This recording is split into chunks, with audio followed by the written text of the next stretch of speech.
Ryan Jenkins here with another episode of Liberty's Cage.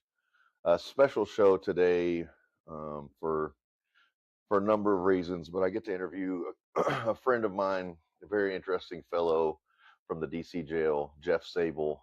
What a good man. He has a heartbreaking story that I'm sure he'll share with you today, um, but God pulled us through it, and we're still here.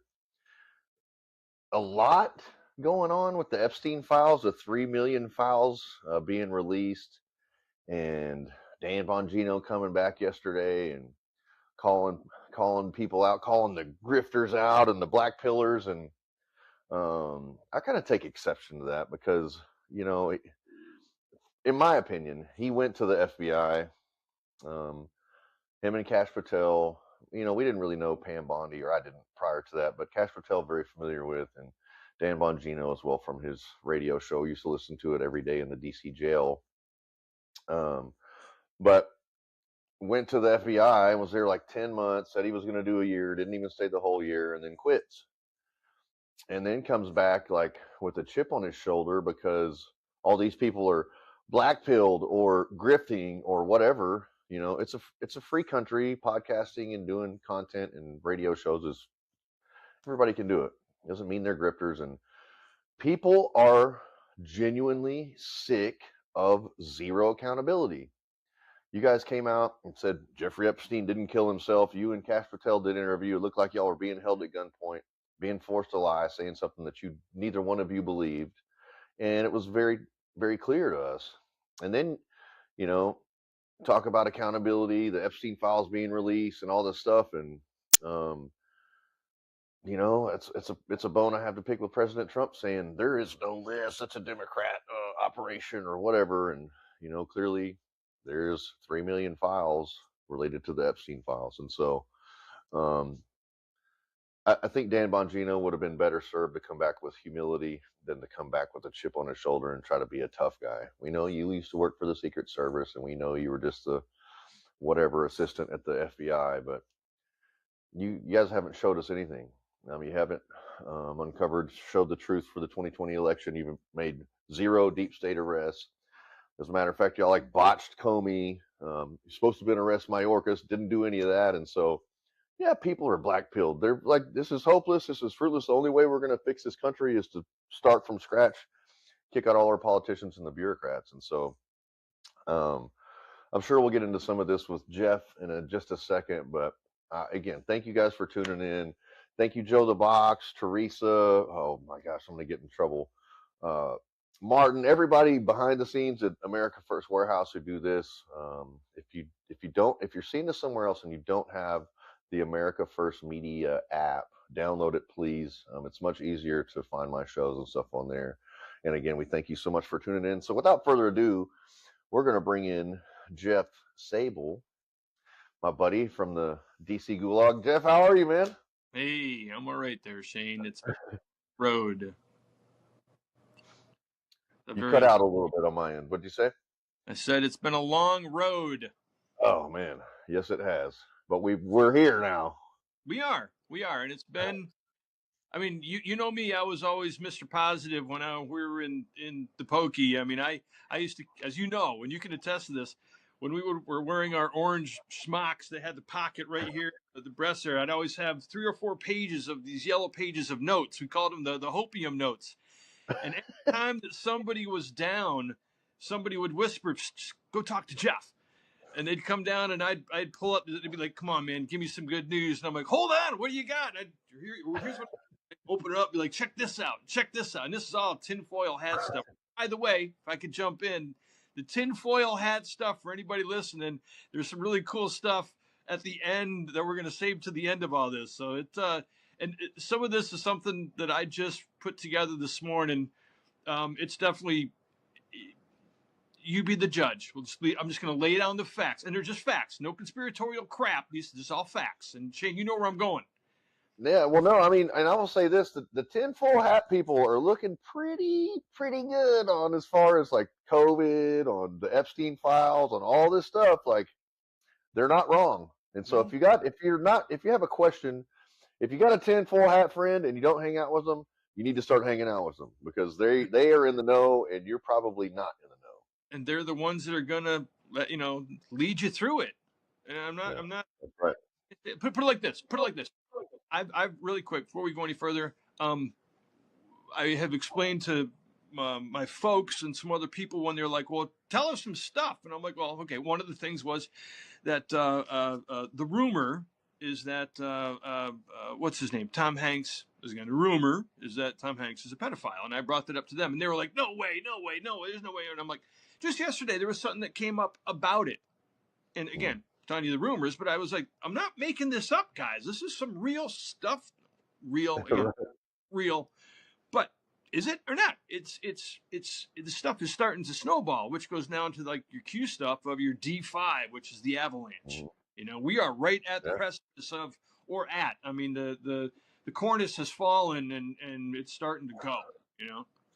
Well, and I think and this is kind of the stuff where, um, and I followed Q. And I'm going to be honest, it kind of was the catalyst for me going to the Capitol because I just felt like I had followed all that stuff, and I just felt like something was going to happen. I didn't know what was going to happen, but I certainly believe in justice and right and good overcoming evil and wrong and cheating and Yes. stealing and righteousness and holiness and morality and all these things. And I watched with my own eyes the 2020 election. I went to bed at like 10:30 or 11, like most people did, and woke up the next day. And then we see the Fulton County thing. We see the vertical line for Biden, like, in 200,000 straight ballots for Joe Biden, which is statistically impossible. There's no way you could open 200,000 votes and have 100% of them be for one candidate or the other candidate. And so, Mm-hmm.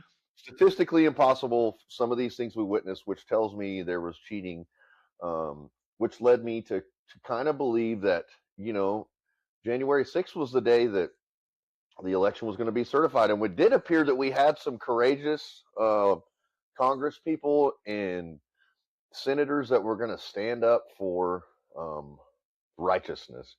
Mm-hmm. And we saw them cave and collapse after the crowd was what I feel like was provoked and stirred up and infiltrated. And the color revolution was ran right there on January 6th in the Capitol.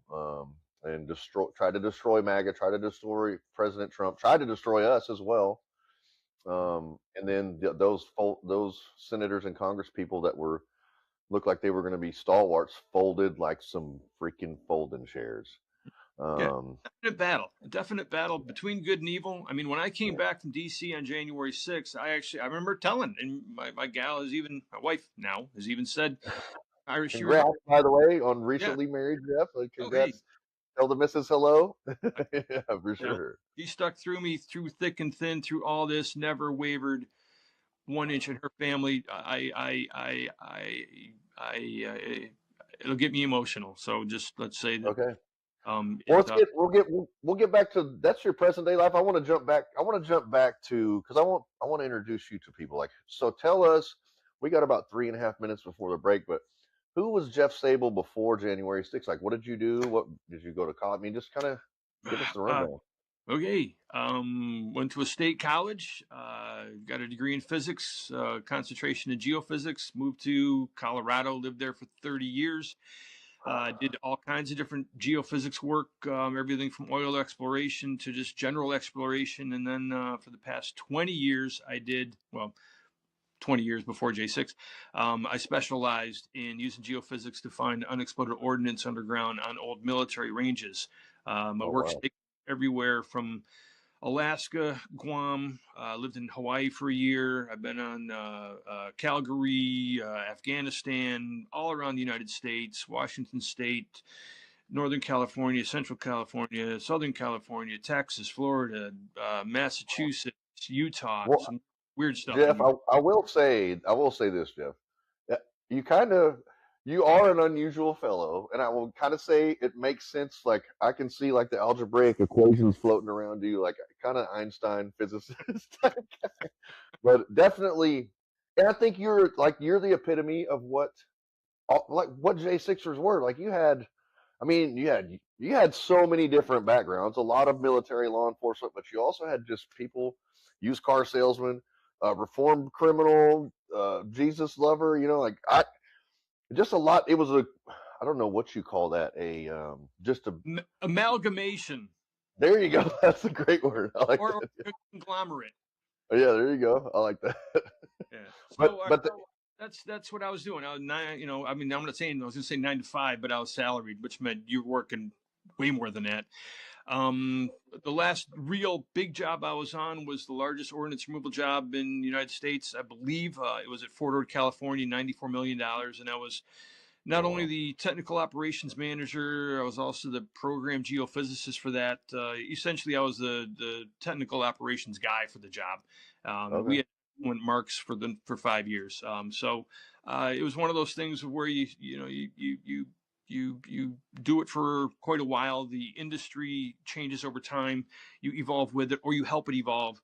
When I started in that industry, it was Wild West. We used to wear headphones and machines that weren't designed really for using them for bombs. Anyways, long story short, all kinds of crazy software and stuff. I know numbers. I'm a numbers guy. I understand, which we'll get into some of the cool conspiratorial stuff at the end. But family man, 3 kids. Jan 6 has ripped some of that out of my heart. That's the heartbreaking part of it. One of them.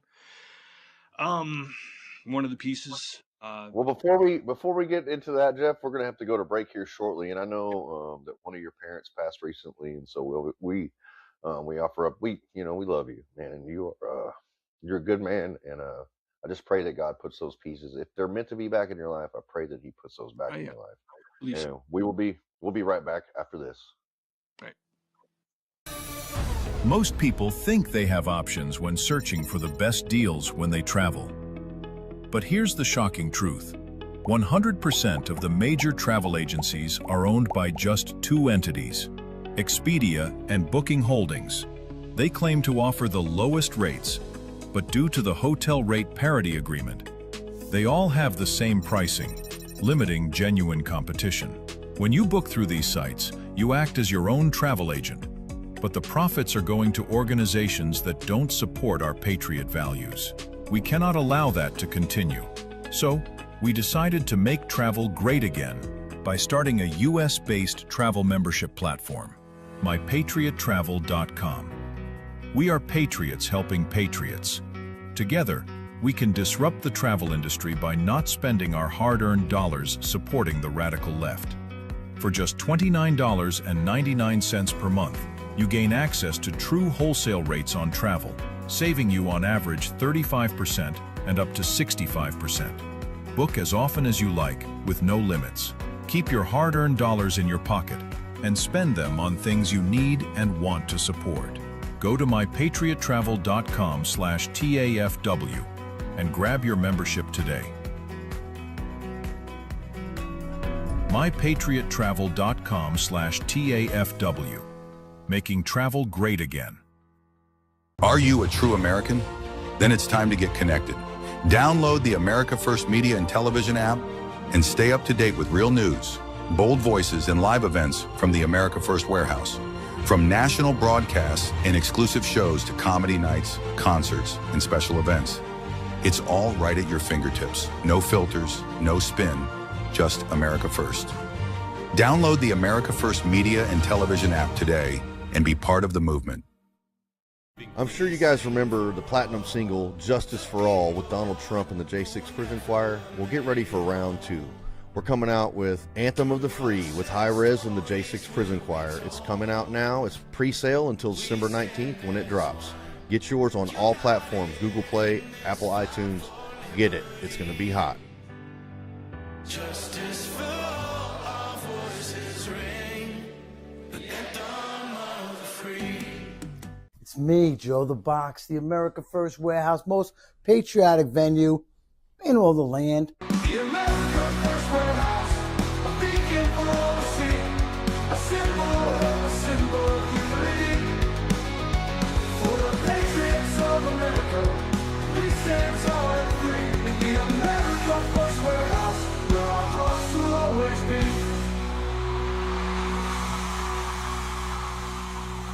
Hey, I'm Shane Jenkins back with Jeff Sable, my friend, and this is Liberty's Cage. Again, thank you so much for tuning in.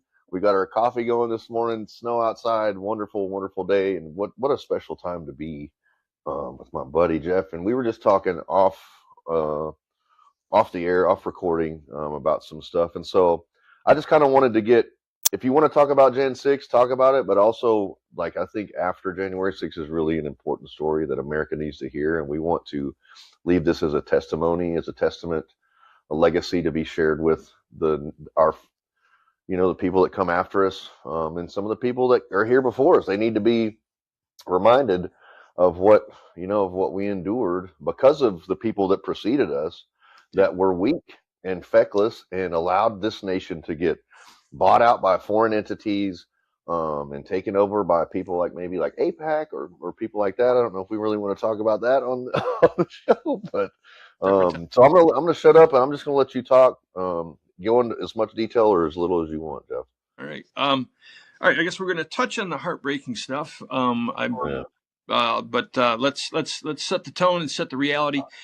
Jan 6, very complicated, very complicated. Let's say that to touch on that, I went with a buddy of mine and this other guy that I really didn't know, that I never had a good feeling about. And let's leave it at that. I have nothing that proves anything. I just have a gut feeling about certain things. Mm-hmm. Long story short, was forcefully at the front line, not exactly where I was intending to go, but was kind of led there. I'll leave it at that. And then when stuff started getting physical, I'll be honest with you, I was pissed off. I was very pissed off about the election being stolen. And I was really pissed off that nobody was really doing anything. And I remember once talking to somebody when I was in jail, prison, another J6er, and we both talked like, well, what was our objective there? And just to do something.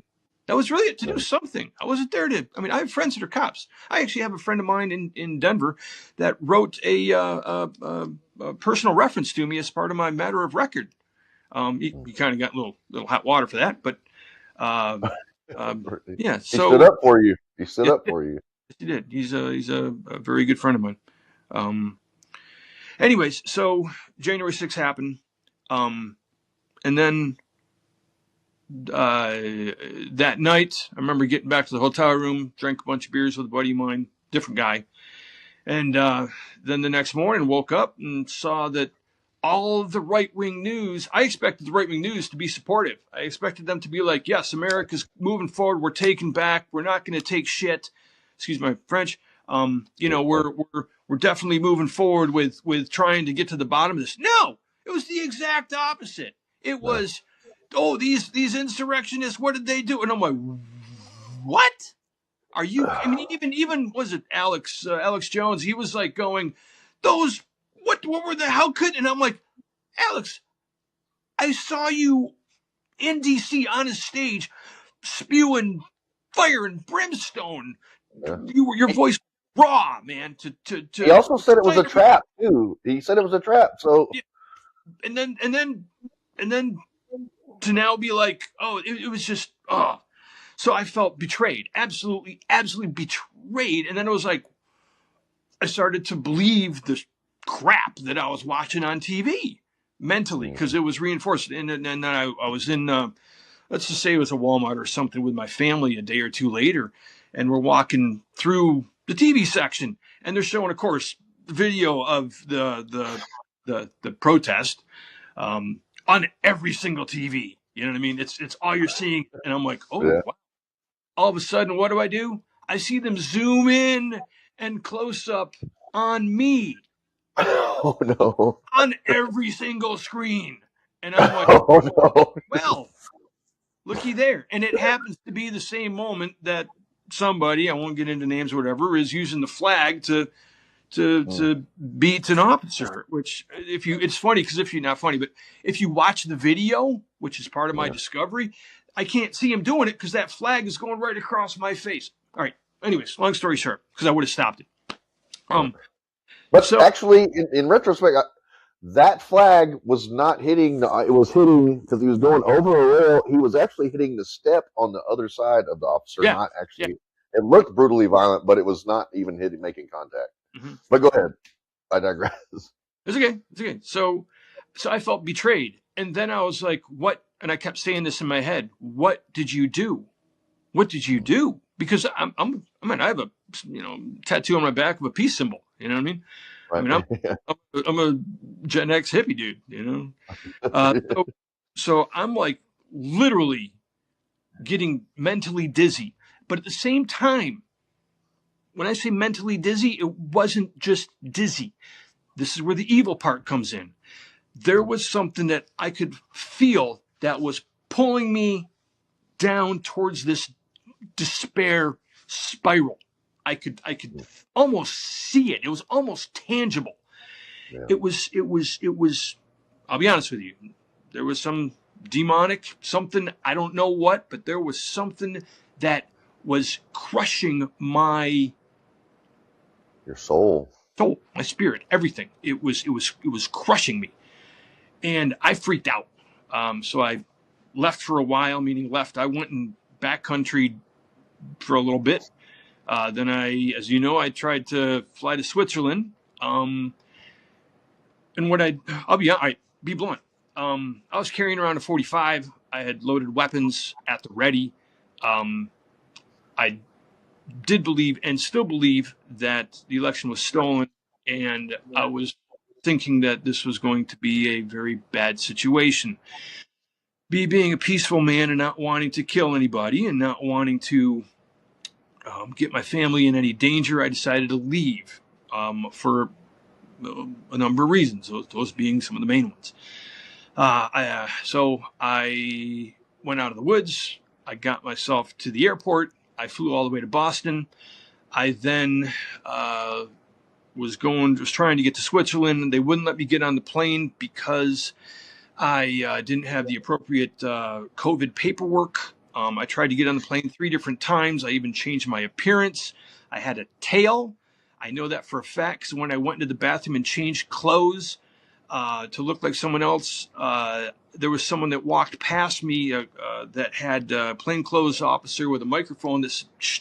Yeah, he was wearing a black hat with a green coat on, heading this way. I was just wearing that, and I was walking the other way because I doubled back just in case because I had a feeling. Not making this up. Swear to God, if I'm lying, I'm dying. And when you say you had a tail, you don't mean you had a tail wagon. You had somebody following you. Yes, I was being followed. The plane also had a police escort to its dock inside when I flew from Denver. Anyways, so I doubled back around, left baggage there, took a taxi to a bar, didn't even drink, just had lunch, came back 3 hours later, rented a car, and then drove west. Didn't know where I was going. Tried to get some money out of a bank. I was thinking I'll just head south. Didn't know where I was going. My credit card wouldn't work. Nothing, or the bank stuff wouldn't work. So then I was driving through the eastern part of New York, and because I was going from Boston west somewhere, and then all of a sudden I kind of got boxed in. Let's just say that 3 cops are going this way, 3 cops are going this way. I had parked in a parking lot. As I left the parking lot, another cop was coming in with the lights on. He didn't see me leave because I saw somebody see me in radio. I don't know if it was some camera. I have no idea. I don't know. I just know I bugged out of there. And let's just cut straight to the chase because we're running out of time. Ended up in a very dark spot, in a very dark place that everything had betrayed me. And with what I consider to be something of a demonic nature, an evil nature, whatever it was, said you can't get out. And the only way out is by, well, I'll say it, by suicide. I have the scars all over both wrists, arms, leg. The pool of blood in the bottom of the car was big. And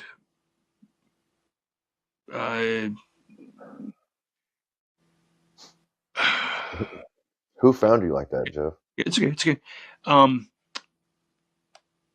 Things mentally, I wasn't done yet.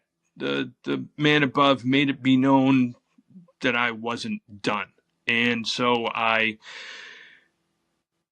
45 minutes or half an hour into bleeding everywhere, and actually to the point where I was losing consciousness, I decided I think I grabbed part of a coat or something out of my shirt, I don't know what I had, wrapped it around something and something else, and drove to the small little intersection, blocked traffic, and was taken to a hospital.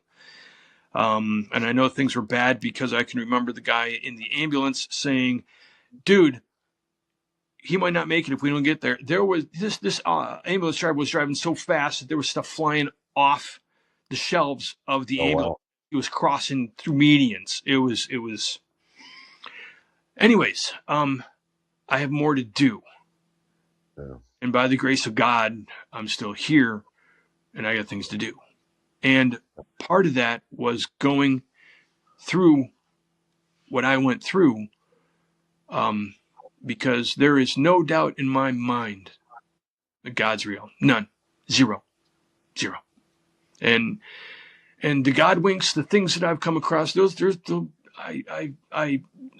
should write a book or do a show about it. I mean, some of the things are just absolutely beyond, and we can save that for later because well, if I can interject here, Jeff, I want to say that God allowed us to go through what we went through. He allowed us to meet. He allowed us to bond together. He allowed us all to go through that, to share this, because if you had died in despair from suicide, you wouldn't get to tell your story. You know what I mean? And I think that we're called to suffering. Jesus said, they did this unto me, they'll do worse unto you. And so I just want to say I'm thankful that you're here. I'm thankful that you were willing to come on here and share this with the world today. And we'll be right back after this break. It's me, Joe the Box, the America First Warehouse, with Shane Jenkins going deep for some gold. Hopefully not. I don't want to have to use this to dig up our own gold, but fortunately we do have a place called soundmoney.info/Stand in the Gap, and you can help us at Stand in the Gap and all the J6ers accumulate some wealth for their families and their future. There is a better way.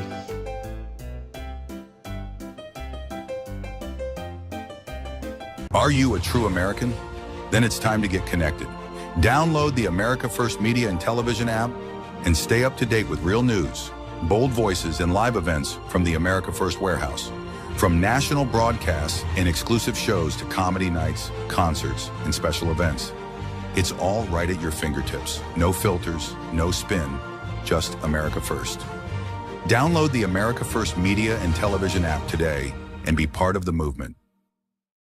Live from Studio 6B on a Friday night, live at the America First Warehouse. Live at the America First Warehouse on a Friday, Real America's Voice, all across the country, 103.9 LI News Radio, all across your radio, Suffolk County, Long Island. Glad you're in. If the vote count is accurate, then how come the number of voters is different? And if it's not accurate, then why was it certified? We are suing Letitia James and the New York State Board of Elections for a conspiracy against fundamental rights. This is not about who won. It's not about what party. It's about the fact that they don't care about your rights.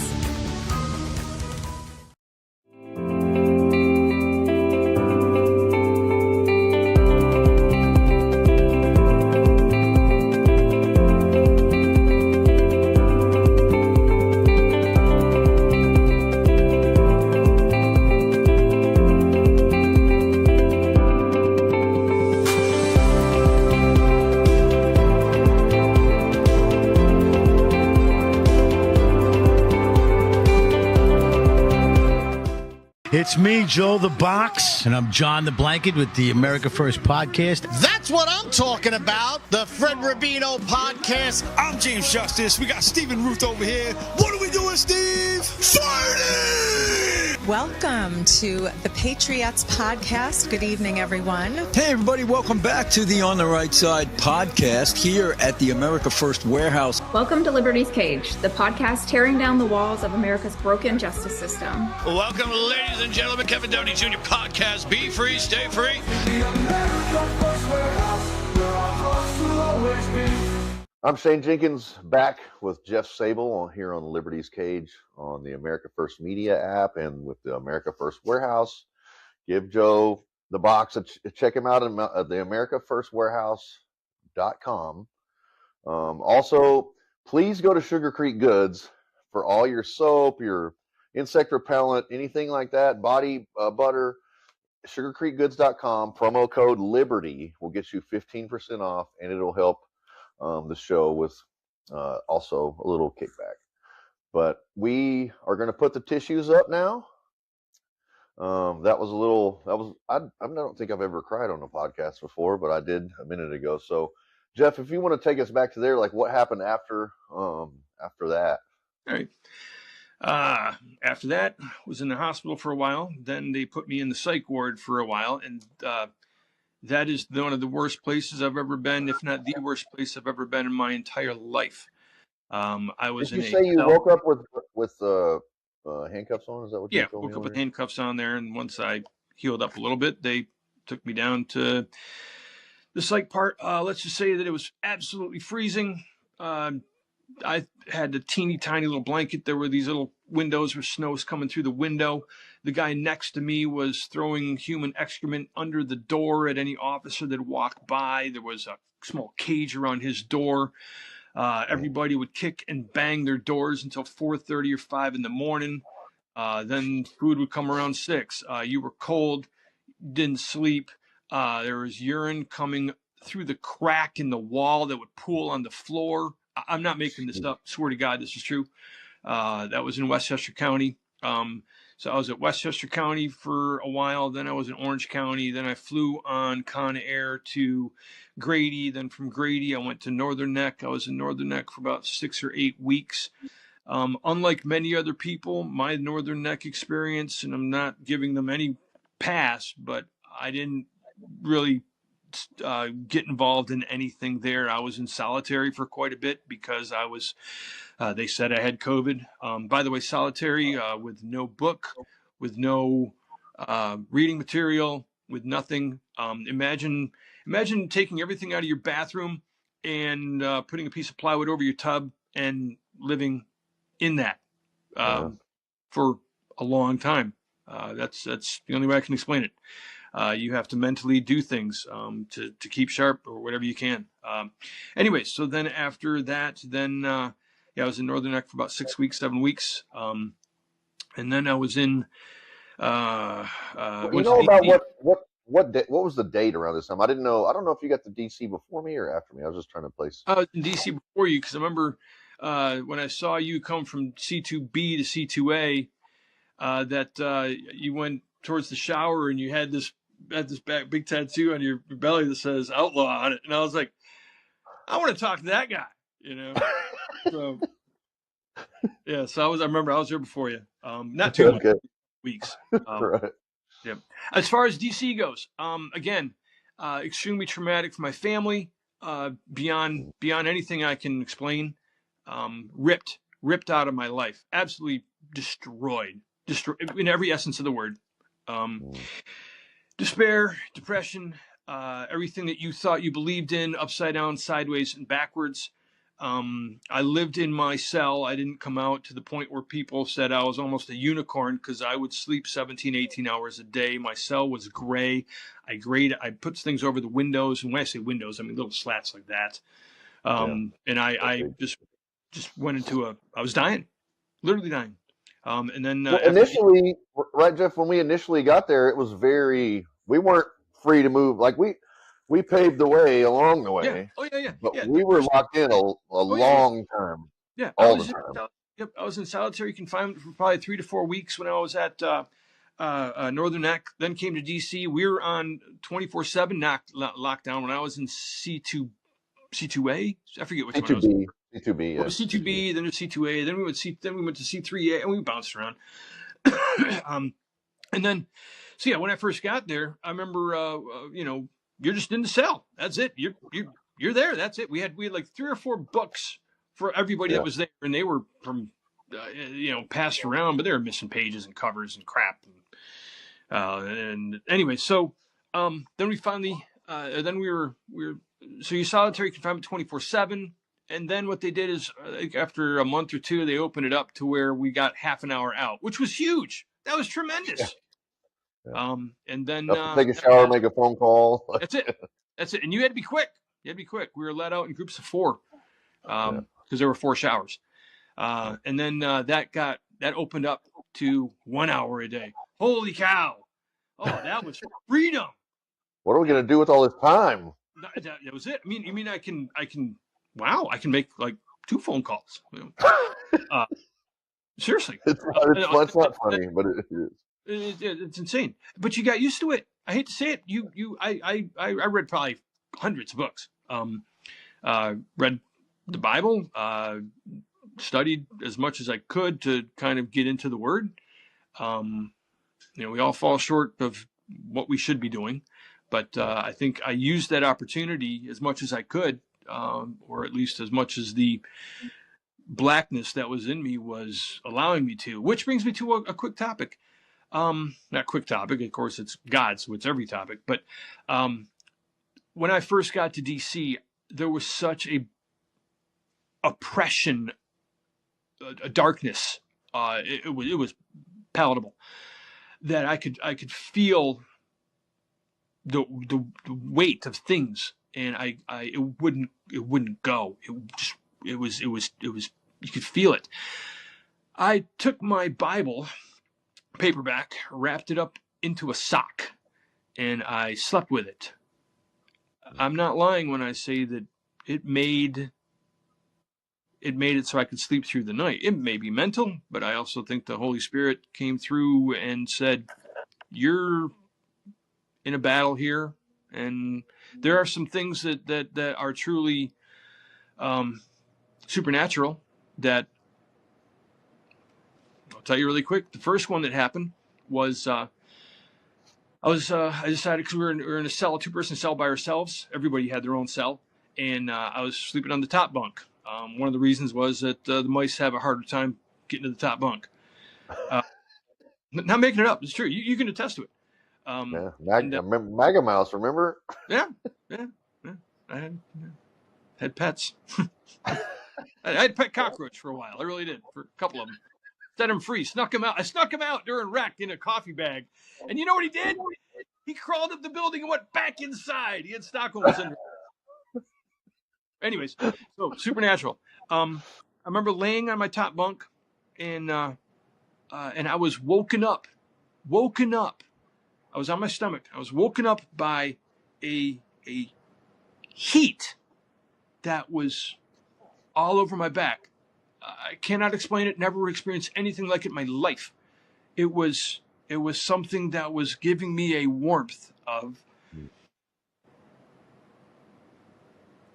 I'm here. I got you. That started it.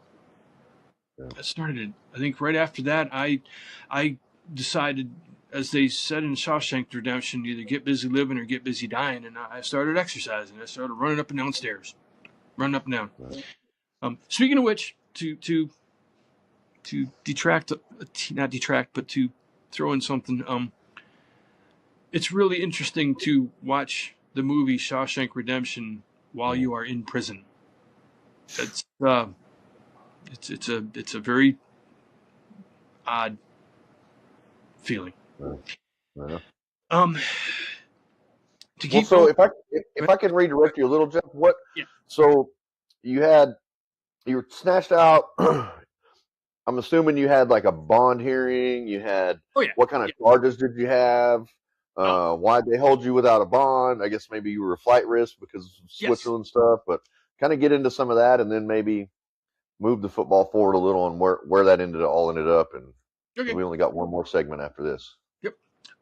Let's get into the quick facts of my situation.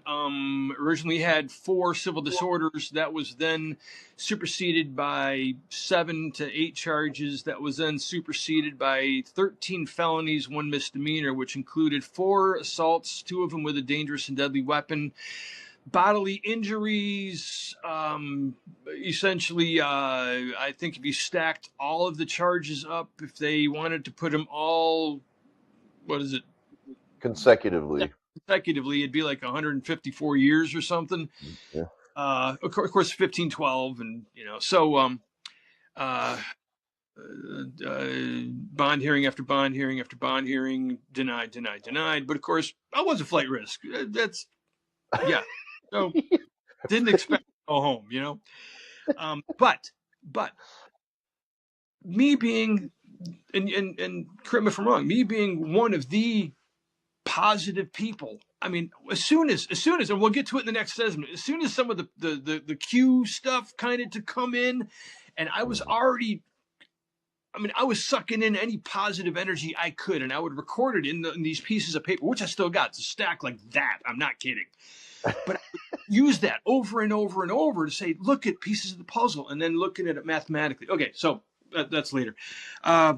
Denied, went to D.C., spent 3 years in D.C., finally, did you go to trial or no? No, I did what's known as a stipulated trial. It's something that they came up with because I wasn't taking the plea, and they didn't want me to go to trial. So they did a stipulated trial where if I agreed to the statement of facts for 3 of my charges, which was a robbery, an assault, and the 1512 or something like that, that they would then agree to a lower sentence, whatever it was. 5 years-ish. So I did that. I did not admit guilt ever. And what I did is I agreed to the facts. And the facts, yes, I may have, or I could say it now. Yeah, I for 10 years, I took out 3 cops in a scrum ruck. And we got to go to break, Jeff. We'll be back with more Liberty's Cage. I'm Shane Jenkins. That's Jeff Sable right after this. The America First Ultra MAGA store. For all your MAGA needs. We sell t-shirts, tumblers, flags, hats, sneakers, bumper stickers, and a whole lot more. The most patriotic America First retail store. The America First Ultra MAGA store. It's me, Joe the Box, down at the border getting some gold with Shane Jenkins. No, Joe, we're going to avoid Montezuma's revenge, and we're just going to go to soundmoney.info/Stand in the Gap, and you can help Stand in the Gap and help January 6 people. See you there. See you there.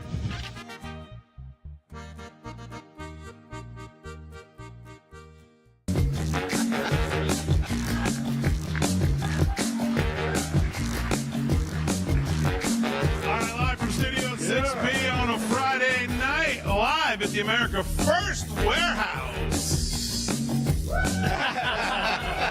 Live at the America First Warehouse on a Friday, Real America's Voice, all across the country, 103.9 LI News Radio, all across your radio, Suffolk County, Long Island. Glad you're in.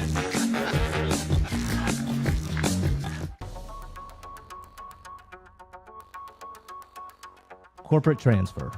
Fine, professional, moving and storage, and inventory management. Are you a true American? Then it's time to get connected.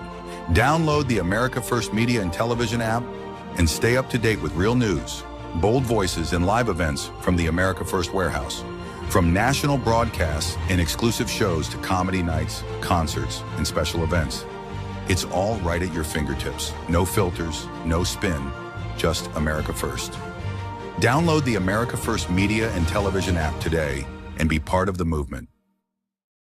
I'm sure you guys remember the platinum single, Justice for All, with Donald Trump and the J6 Prison Choir. Well, get ready for round 2. We're coming out with Anthem of the Free with High Res and the J6 Prison Choir. It's coming out now. It's pre-sale until December 19th when it drops. Get yours on all platforms, Google Play, Apple iTunes. Get it. It's going to be hot. Justice for all, our voices ring, the anthem of the free. America First Warehouse was really the most patriotic venue that you can ever imagine. We wanted to build something for people to be able to come to and feel so comfortable and so relaxed because there was nothing out there like it. We give an opportunity for people to really feel good about themselves and about this great country.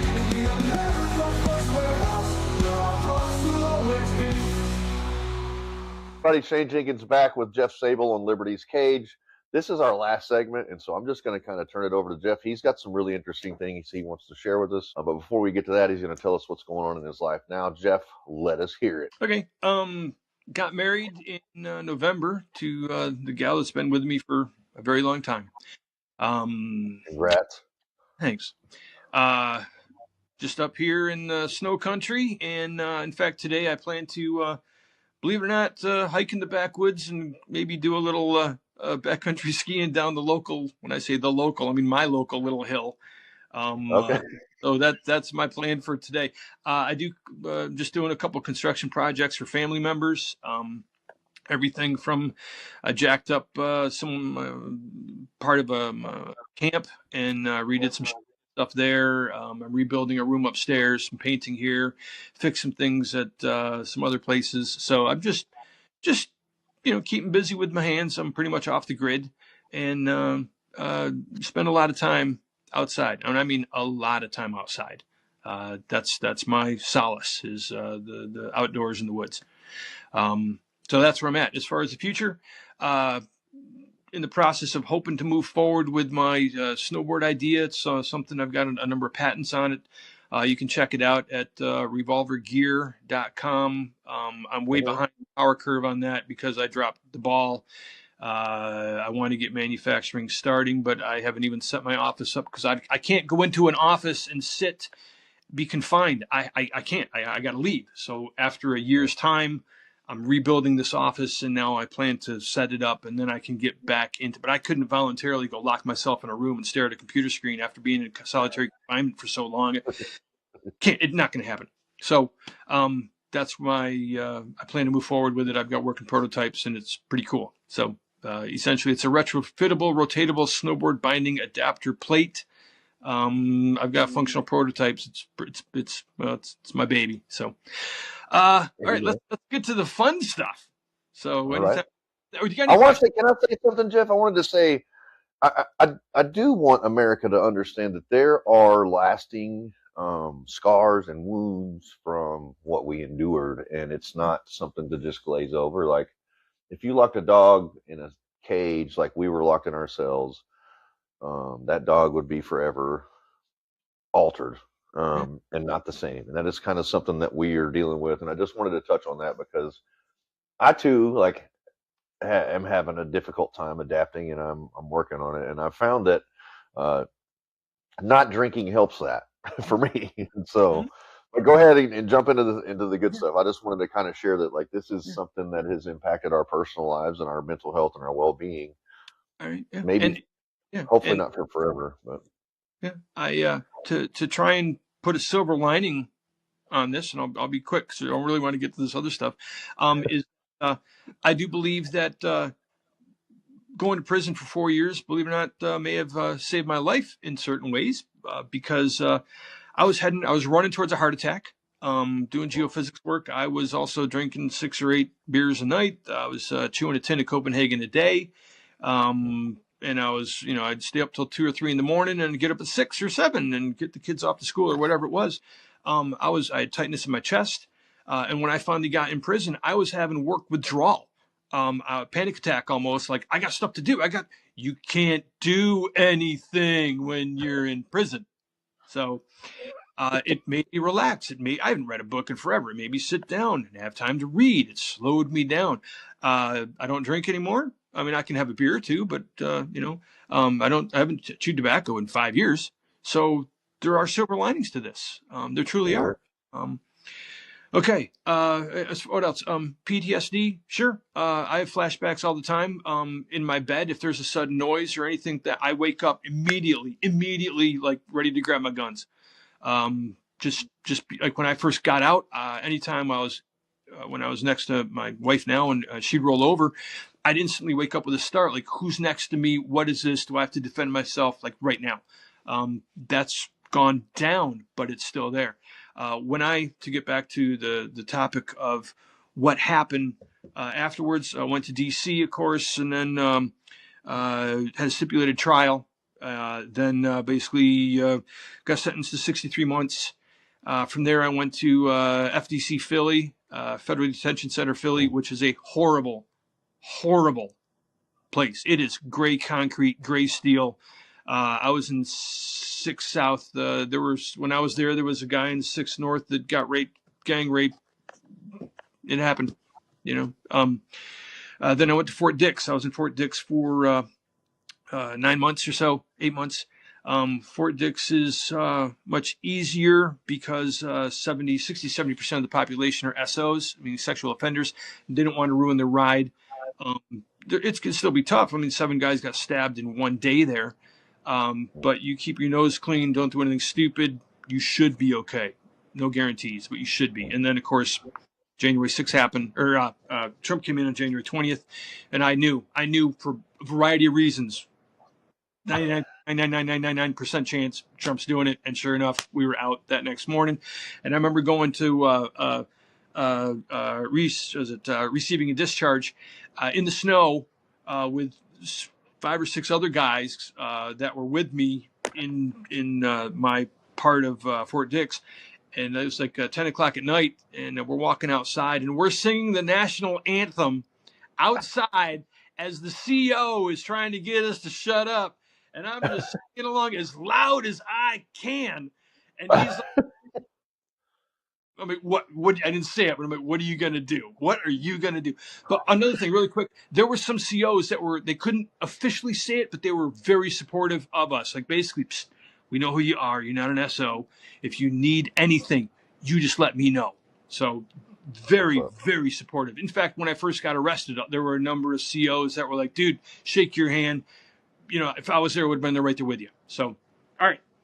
So where am I at now? Just doing construction a little bit on the side and spending time outside with people and the dog. So, all right, you ready to jump in? We got only a couple minutes. A little under 5 minutes. Yeah. You ready?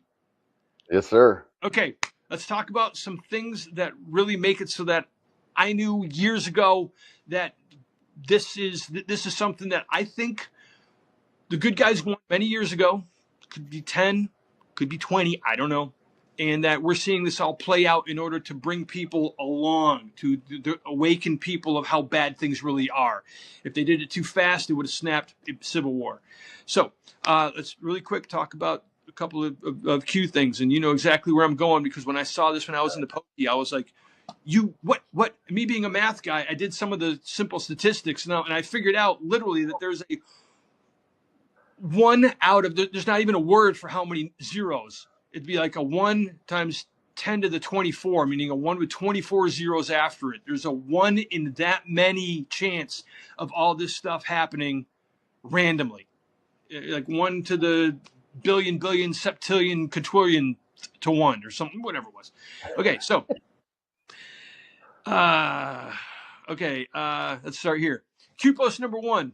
I have some notes over here. That's why I keep cheating. Q post number 1 was on October 28th of 2017.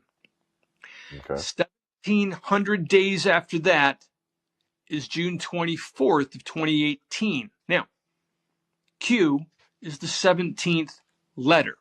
That's why this is important. There are all these winks and nods to 17. Okay. Right. Okay. So when I first saw Q that, training is also special forces, right? Isn't that one of the Q deals as well? Okay, let me run quick, okay, because we got limited time. So here we go. Now, the reason that day is important, is 1,700 days, is because that day, June 24th of 2018, is exactly when Roe versus Wade got overturned. That's your baby sacrifice mill, all right? Okay. For your Satanists and your evil people. Okay, 1,700 days, the day that got overturned. Coincidence? Okay. All right, it's a stretch, but okay. Right after that, I kind of looked at it and I was like, all right, if I was going to do something cool, I might do it on the 1776 day. So I actually circled or put a triangle around the 1776 day, which was, September 8th. Sure enough, 1776 days after the first Q post.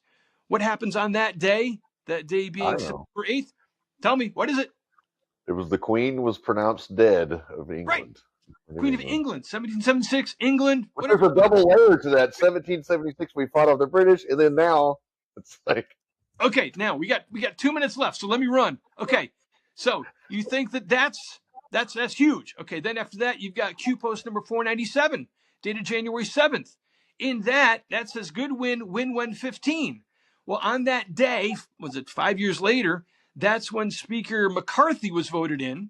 He was voted in the 15th time on that same day, January 7th, and it was Congressman Good that was the final vote. Okay, interesting. Let's keep going. Recently, there was a woman that passed away as an ICE protester. Her last name was Good.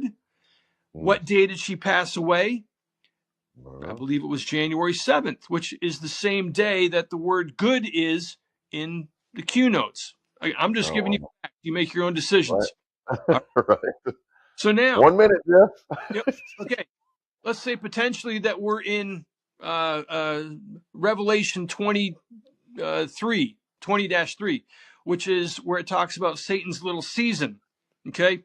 Now, if Jesus came back to earth and was already here for 1,000 years, all right, how many seasons do we have? 4. What's a quarter of 1,000 years? 250 years. USA is coming up to its 250th anniversary. The world sees the United States as the great Satan, right? Okay, so if this 250 years Satan rule is going to ends at 250 years. Take a guess how many times the word good is in the Q notes. Exactly. Hurry. 250. All right. We got to go, Jeff. Thank you for tuning in to Liberty's Cage. We love y'all. This has been Jeff Sable. What a pleasure. Love you guys.